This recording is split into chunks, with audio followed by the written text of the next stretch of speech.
who are led by God's Spirit are God's children. Those who are led by God's Spirit are God's children. Amplify Classic. Amplify AMPC 13 and 14. One of them use habitually, I think is amplified.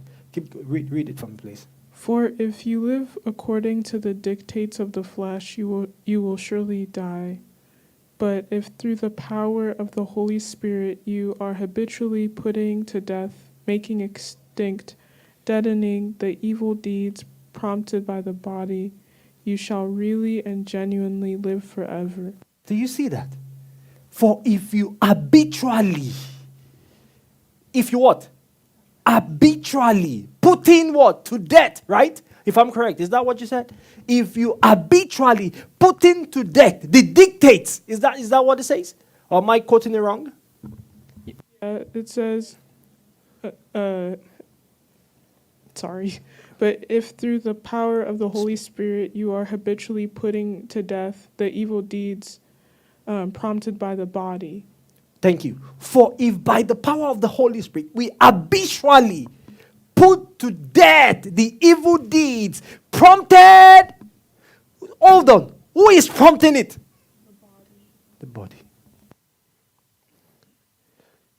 But it says if you habitually, through the power of the Holy Spirit, put to death. You know what that means? When you died on the cross, the Lord gave you the power of the Holy Spirit, and by that power, when the evil deed of the body is prompting you to do evil, by that power you can say no. Without that power, you cannot say no. That's what it means. By that power, you can what? Say no. And after you have said no, do you know what it will do? It will start begging you. It will start what? But habitually. How do you crush it? Habitually. You need to make it an habit that every time the evil deed prompts you, you say no. And you insist on no. That is how you habitually crush the flesh. And when you keep on doing that, you will realize it will get to a point that the power of the flesh will so diminish that you don't feel it anymore. Then you will now understand what it means that it has become inactive and ineffective. It is by that habitual crushing that you will get to that point.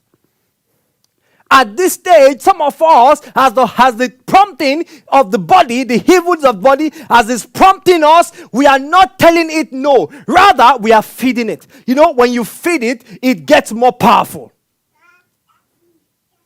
It gets more powerful. But if you say no and keep on saying no, and what is the reason? Why is the reason you are saying no? Because you know that you have the power to say no. You see, some Christians don't know. When they say no and is begging them, they just fall. Why did they fall? Because they do not understand that they have the power of the Holy Spirit. That's why Jesus said, Peter told us, submit to God and resist the devil, and he will flee from you. That's why Paul told us in Ephesians 5. He said, after you have done everything, stand your ground. Because these enemies won't give in easily. They will never take your first no as no. They will never what? Take your first no as no.